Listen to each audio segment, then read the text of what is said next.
a middleweight.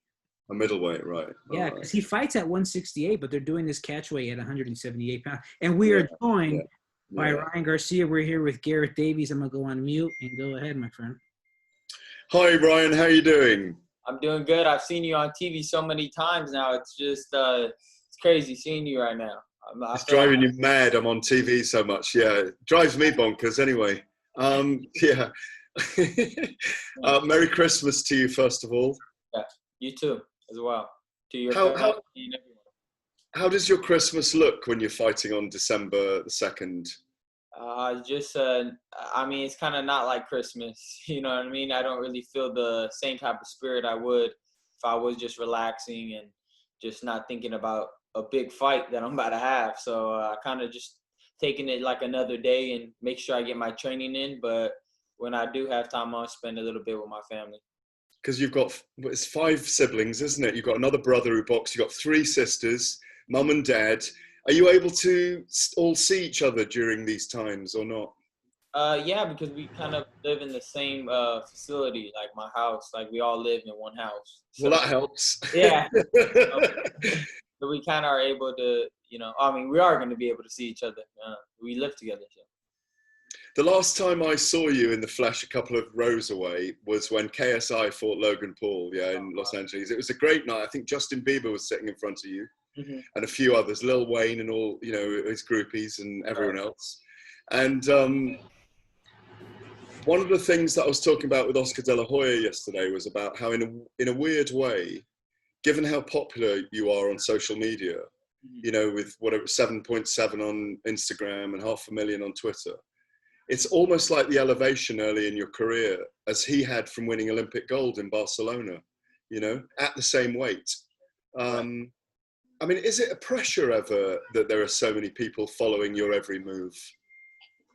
I think there is a lot of pressure, but like they say, pressure does make diamonds if you're able to handle it. So I think that it's all part of the potential I have. If I'm able to get through this and if I'm able to make something out of my career the way I believe I can, I think I can become a diamond. I liked the interview you did with DAZN the other day, the 10 seconds interview, and I particularly liked, not even the knockout, which was spectacular, and I loved the come for me, boom. Yeah, exactly, boom. Yeah. Or a knee or whatever. But the thing is, what you said afterwards was, and the funny thing is, when I'm not in here, I'm just Ryan, and I'm just like, I'm not this muscle-bound, kind of meathead. And I really like that. And that's what I found really interesting about you, that, you've got a gift with your hands and your athleticism, but it's not, well, I don't know. You tell me, is there something that you've had to do all your life to find this in yourself?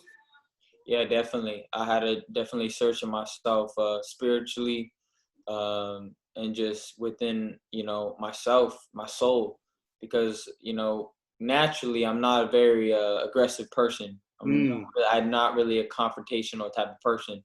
But the more I gained experience in the ring, I didn't know I had this in me. When I get in the ring, I kind of do switch up. I change into a different person and a different demeanor. And it's just all through the experience I had in boxing and just in life in general, learning about myself and what I'm capable of. So all that together, it just comes out in the ring. And it's been a journey. It's been a long journey to figure out who I really am. And when I get in that ring, that's why I love boxing, because I get to be who I really am deep inside. And I suppose because when you step away from it, your life is not too different, to what the life you normally lead, because you're just, it's almost like your fighting spirit is an alter ego. You almost describe it like, do you know what I mean? Yeah. In a way it is. It's like, I know myself outside the ring and I know what kind of person I am. And when I get in the ring, it's totally opposite. Like outside the ring, I'm so like, what do you say? So like they say, charismatic and so happy. But when I'm in the ring, I have a different zone. Like I go into it and I'm not thinking of anything. I'm an overthinker already outside, but when I'm in there, there's no overthinking. I just love it. I just do it. You know what I mean? I see it, boom, and I go for it. there's no, like, I get to be myself, and I there's just this peace I am when I'm in the ring. I can't explain it. It's like it's where I'm supposed to be. You understand what I'm saying? Like, yeah, being in the real world is cool, but when I'm in the ring, it's like that's where I feel like I'm myself. Like I get to be who I am. Would it be unfair then to kind of, if Justin Bieber's the kind of young king of, or not so young anymore, but kind of like was a young king of entertainment and music. Right. You're a very similar kind of persona, but as a fighter, and it's now seen so much as entertainment, you know. Right. It isn't it, and it's one of the sports that captures broadcasters because there's so much drama. You know? Yeah, that's what I tell people. Like boxing, a lot of people can't just watch boxing. They need something to it. They need a storyline. Is there a good guy, bad guy? Is there this young up and coming charismatic kid like they see in me? You know what I mean? You could either love me or hate me. You know, there's like there's a thing there, and that's what people love. They don't want to just watch two great fighters. I mean, of course, the boxing fans do, but I'm talking about the casual fans out there that just tune in. They want to see, you know, like a build-up. They want to know who the person is. They want to know the storyline on it.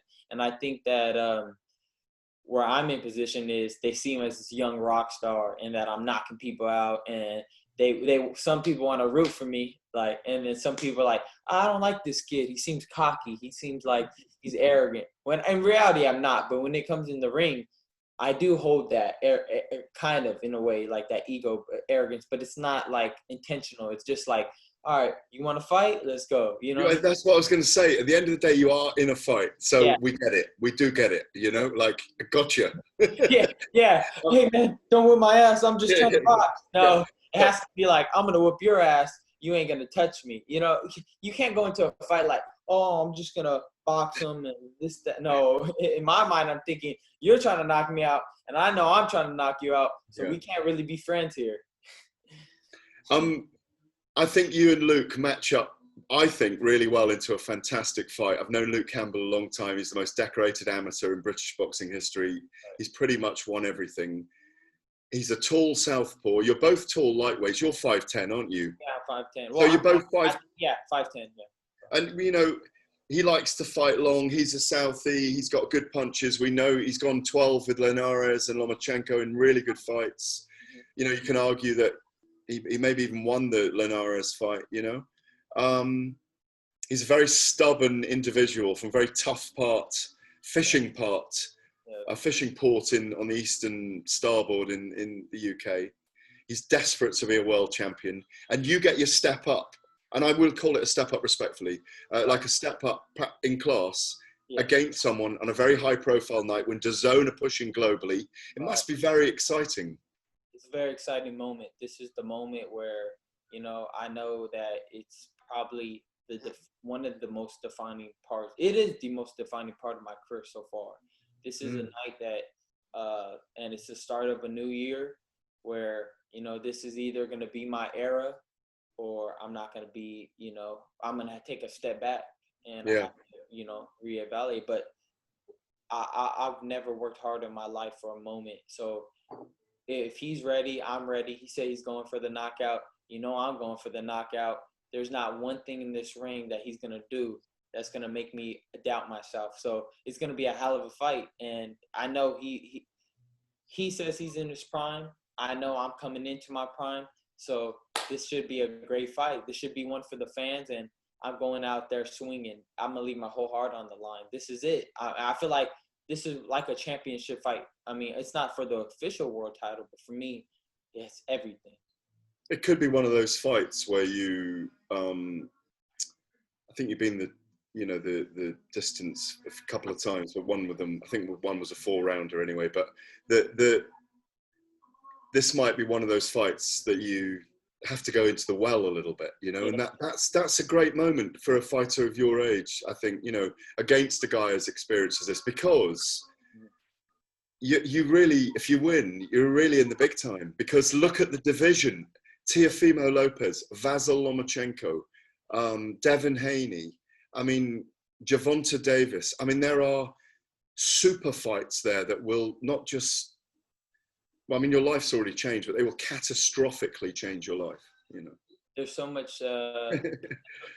I know that if I'm able to pull off my dream, which I am, my dream, and one of my goals is to beat 4 fighters in their prime, deadly fighters, like fighters that people don't want to step in the ring with. And one of them is Gervonta Davis.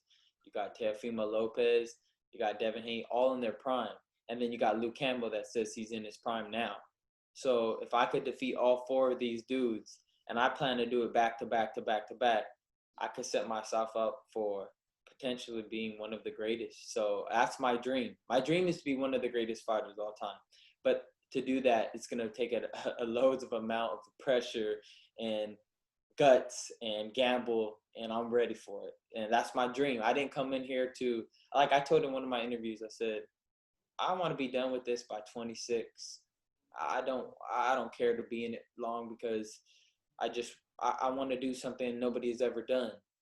And I've seen it so many times now, because I'm a big historian of the game. There's not many fighters that take those fights. But you got the legends like Ray Leonard. You got the legends, to me, like Muhammad Ali. And you got because Muhammad Ali fought Sonny Liston when nobody wanted to fight Sonny Liston. They were scared for Cassius Clay at the time to even step up. And now they're scared for me to fight Gervonta Davis. Like, why would you do that to yourself? You're so young. But this is just what's in my heart. I feel it in my heart that I could win all those fights. I have the speed. I have the power. I got everything to me. It's just doing it and preparing myself as well as I can. So there's a lot of potential here to do something amazing. All I have to do is go out and do it. And when you tell that to your mother, Lisa, what does she say? Man, deep inside, I know she's scared, but I think that she tries to, not show that, because she was my mom and wants to seem strong for me. You understand? But she's my mom. She's scared. You know what I mean? People are scared, but I know I'm not. I'm very comfortable. So when I get that chance, trust me, I'll seize that moment. I'm not afraid. I'm gonna be fighting my best, because I don't have fear. I'm just gonna fight my best, throw my punches as hard as I can, dodge, dip, do what I gotta do, and let the better man win that night. But I'm going for greatness no matter what. I don't care what Golden Boy says. I don't care what anybody says. I'm going for greatness. I'm gonna fight Gervonta Davis. If I come out victorious against Luke Campbell, I will go for Gervonta Davis. Then after that, Teofimo. Then after that, Devin Haney. That's what I want. And finally, as a prominent person in your generation, have you got, not that you've got a message for your generation, but what's your thing? What can you, as a kind of person of public note, what do you think is your thing? What drives you away from the ring that you can change or help or enjoy or whatever?